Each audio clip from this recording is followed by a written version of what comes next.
Thank you, everyone, for coming. We wanted actually to introduce to you some of the key reforms we are currently driving to transform AU in institutional side, meaning helping our organization to perform better. So this reform basically will take about 3 years, and 2015 and 2016 we're going to focus on 4 pillars. First, the first pillar is about governance. So what we are going to have a list of actions, activities and projects to enhance the governance of our organization and to promote and sustain a culture of accountability and responsibility. I will come back to that later to explain what it means precisely. The second pillar is about streamlining the working processes of the institutions to create efficiency, reduce waste, and have better impact. The third pillar actually is more about the human capacity development. We'll tell you what we are actually doing in this area. And the last pillar, but not the least, actually, is to launch some process improvement initiatives, again, to help us to reduce waste and enhance our operational efficiency. Coming back to the first pillar, which is the governance, basically, for this year and for the coming year, we are going to focus mostly on 4 activities. The first one is the AU organizational review, which is about reviewing the way we are operating today, developing a new operating model for the Commission, but also for the organs, and propose a new organizational structure for the whole Union to be validated in next January summit by the member states.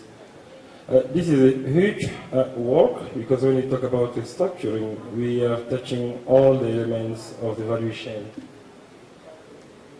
The second project under this pillar is the review and the upgrade of our staff rules and regulation. Staff rules and regulation actually is the policy that drives everything in terms of human capacity, in terms of working process, in terms of staff career management at AU.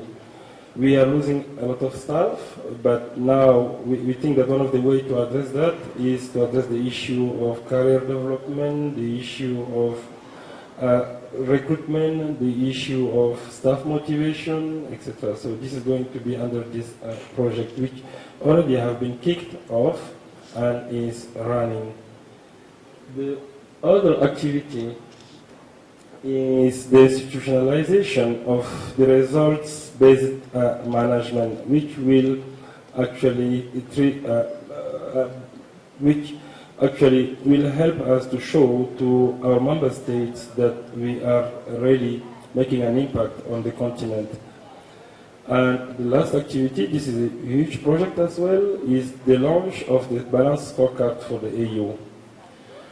Regarding the second pillar, the streamlining of our working processes at the institution, it is mostly about utilizing technology, for example, for conferencing, but also for internal activities. We have acquired a lot of technology. Now we need to find a way to use them properly, and we have launched a series of activities in that sense. The other activity in this pillar is the enhancement of the internal and external communication with all our stakeholders. And other activities, actually, is about enhancing internal collaboration. So we have launched as well a series of activities in that sense. Regarding the pillar on capacity building, We are going to introduce from January next year the AU Academy. So the AU Academy, which will offer training in the area of public administration for AU staff, but also for member states. But more important, this AU Academy will offer as well learning and development solution, capability building solution in the area of project management, project implementation, project measurement for AU, but also for civil servants from the member states. Of course, we completed the review of the African Union Learning and Development Strategy, and we have developed as well an African Union Leadership Development Model, which we are going to roll out just after this summit. This is about the capacity building. I'm not going to talk a lot about the process improvement because it's quite technical. Now, since we have launched, we started all those reforms actually the last few months, and we already started to show some results, especially in the area of staff capacity building. The restructuring as well, the first draft have been presented to the member states, and additional work actually is required, not only at the Commission level, but also at the level of all the AU organs. And this study and the proposal will be ready for approval for the next summit. This is what we wanted to share with you, to tell you that our institution, under the leadership of the chairperson and all commissioners, really decided to go one step further and to transform itself to be a better place to work, to become more efficient, and to be able to really show an impact to our citizens in Africa. I thank you for your attention. Thank you, Director. Dear colleagues, I open the floor for your question, please. Yes? The micro here, please.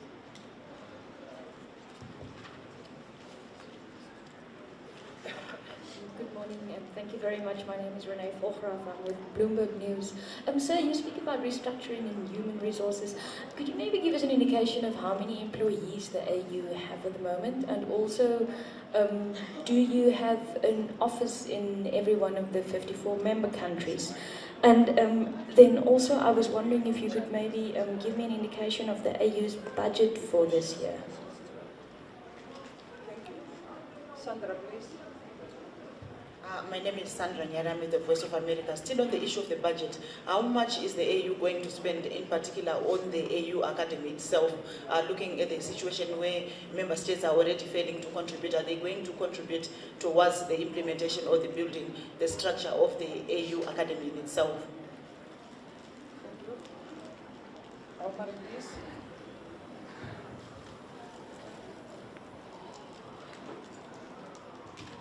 Thank you, Habiba. Omar Radi, Spanish News Agency. The AU Commission chairperson yesterday spoke of the African Union clubs across Africa, which has started in this country, for example, in Cape Town. Along your restructuring and reviewing of the African Union, are you considering ways of helping promote the formation of these clubs across the continent? Thank you. And one more question. The sister organization of the African Union, which is the UNECA, has done extensive restructuring for over the past few years.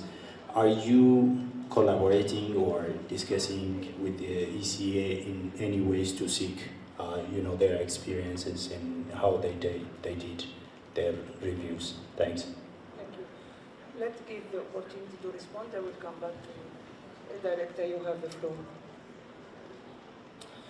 Thank you very much for all the questions. Let me start by the first one about how many staff AU has right now, and where are they located, and how much do we spend on them.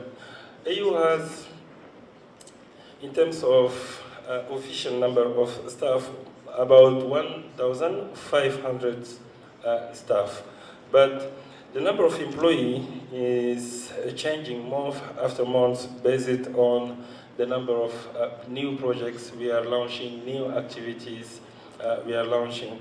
Now, our geographical presence, we are present in 35 member states through representation offices, peace and security liaison offices, but we do also have presence in Washington through our embassy, in New York through our delegation to the UN, and to Geneva and Brussels as well, and Cairo, where we have an office for the Arab League. Now, how much do we spend on staff? AU operating budget is around 100 million USD.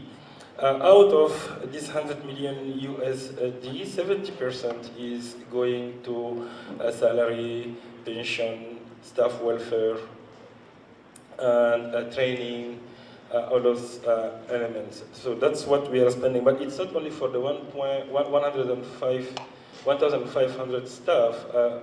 As I told you at the beginning, this number may vary. Sometimes we can be more than 2,000, really depending on the projects we are taking. That's about the number of staff. Now, I think I have answered to the question of how much we spend on, in terms of salaries, pension, education, training, development.